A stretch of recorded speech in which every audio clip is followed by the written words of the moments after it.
Bitcoin's sliding, altcoins are bleeding, but behind the fear, something big is brewing. This week brought us historic ETF flows, a manifesto from Vitalik, and quiet moves by Harvard that could change the game.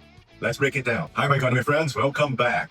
Let's catch you up on everything that moved crypto markets from November 11th to 17th. It wasn't the friendliest week.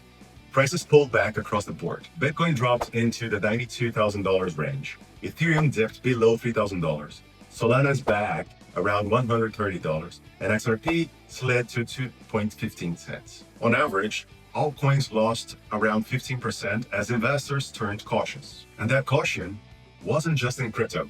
Both the S&P 500 and Nasdaq fell below their 50-day moving averages, a classic signal that traders are hitting their brakes across the entire market. But it's not all red.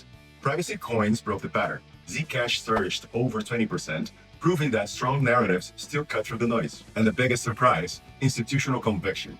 Canary Capital launched an XRP ETF and it exploded with $58 million in day one trading volume and over $250 million in inflows. It became the most successful ETF debut of the year. Why?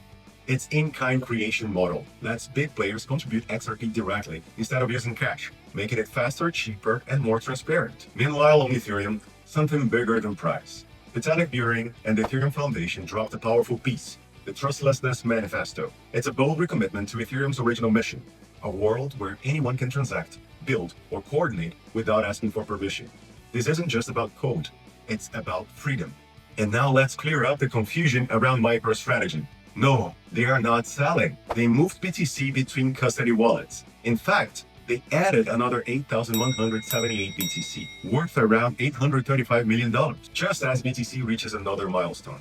95% of all Bitcoin has now been mined. Scarcity isn't theoretical anymore, it's here. And who's stepping in to own that scarcity? Harvard. Yes, Harvard's $57 million endowment now holds over $440 million in Bitcoin exposure via BlackRock ETF IBIT. It's their largest single allocation. That's not hype, that's long-term capital with long-term conviction. So zoom out for a second. Even in a red week, ETF inflows are rising, institutional hands are getting stronger, and US policymakers are finally backing Bitcoin legislation. The short term might shake you, but the long term, it's only getting stronger. Cycles correct, conviction deepens, and the rails keep getting built. Thanks for watching. Don't forget to share this with a crypto friend, and I'll see you next week on buyEconomy.com.